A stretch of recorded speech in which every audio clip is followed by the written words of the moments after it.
Joined now by the Secretary of Commerce, Gina Raimondo. Secretary Raimondo, thank you for joining us this morning. Let's talk first about the possibility of a recession. Can we avoid a recession if interest rates keep climbing?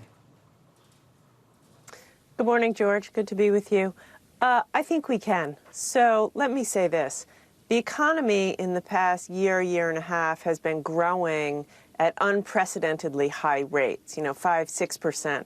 I don't think that we should expect that, right? I think it's normal to think that as we continue to come out of the pandemic, we will transition to a robust growth, but a more steady growth. So I do think at some point, we will see a less rapid growth in the economy. But I don't see any reason to think that we will have a serious recession.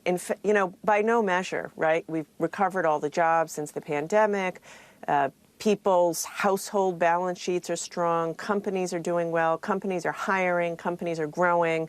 I was recently talking to the CEO of a major U.S. company who said to me, it's almost like we're trying to talk ourselves into a recession. He said he sees no signs of it. His customers, both individual and companies, are buying. So the fundamentals of this economy are very strong. Inflation is our problem, and it is our top priority. And so I think, perhaps a transition to a more traditional growth level, but I don't think we should be talking ourselves into a recession. You cited all the good news, 5 to 6% growth over the last couple of years. The jobs situation is as strong as it's been in decades. We've gotten back almost all the jobs from the pandemic, as you pointed out. So how do you explain the disconnect between the strong economic fundamentals that you point out and the lowest consumer confidence that we've seen in years?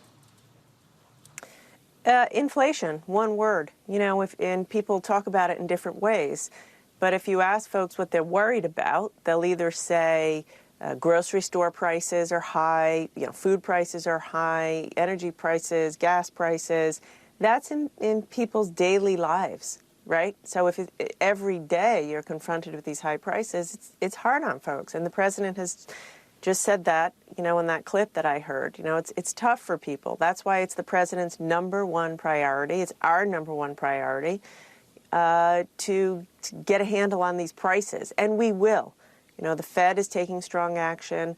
Our president's administration, we're doing everything we know how to do. You're starting to see gas prices come down. Wholesale gas prices are coming down. But until we do get a handle on inflation, I think it's natural for a family to be feeling that pinch. Having said that, George, I was the governor of Rhode Island when the pandemic hit.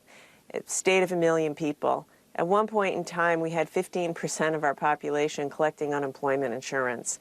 And I woke up every day with a pit in my stomach. How are we going to get folks back to work, open restaurants, open manufacturing facilities? And we've done that. We averted, because of the president's leadership, we averted the deep, deep recession. And I don't think we will ever see that. The challenge now is prices, and we're working on that, and we will get that under control. You say the president is doing and the administration is doing everything you know how to do. As you know, there are a lot of anxious Democrats out there. You see it in the headlines I'm showing right now. They want the president to be more aggressive. And you have congressmen like Ro Khanna saying there are things out there the president can do that he's not doing. Is there anything more the president can do to combat inflation that he's not doing now? Well, one of the things that Ro Khanna pointed out in that piece is that Congress needs to pass the CHIPS Act. There's a bill right now before Congress, which Ro Khanna supports, President Biden supports, which would increase the domestic supply of semiconductors and also start a supply chain office in the Department of Commerce. That has to pass. Has to pass now, not in 6 months from now. Now, it's bipartisan. Mitch McConnell just threw a wrench in that about a week ago, saying that he wasn't going to allow Republicans to move on that unless we moved on reconciliation. That's a perfect example, George, of increasing supply. We have inflation now because of lack of supply. And chips is one area. Let's increase supply. But as you point out, Madam Secretary, Mitch McConnell said it's not going anywhere as long as the president continues to push a budget reconciliation bill. So doesn't that mean the CHIPS bill is dead? It shouldn't be dead. Why can't we do both? What's in that reconciliation bill? Allowing Medicare to negotiate for drug prices. What would that do? Bring down the prices of medicine for the average American consumer. So, again, the president wakes up every day pushing us and his team and Congress, what more can we do to bring down prices? So let's bring down prescription drug prices so that people feel that when they go to the drugstore, and also let's pass the CHIPS Act to bring down the prices of chips, which will bring down the price of pretty much everything you buy, because everything includes chips. It's a false choice. He's playing politics with our national security, and it's time for Congress to do its job on both of those dimensions. Finally, the president is calling for a global price cap on Russian oil as well. As you know, a lot of economists are skeptical about whether that can really work. Are you confident it can?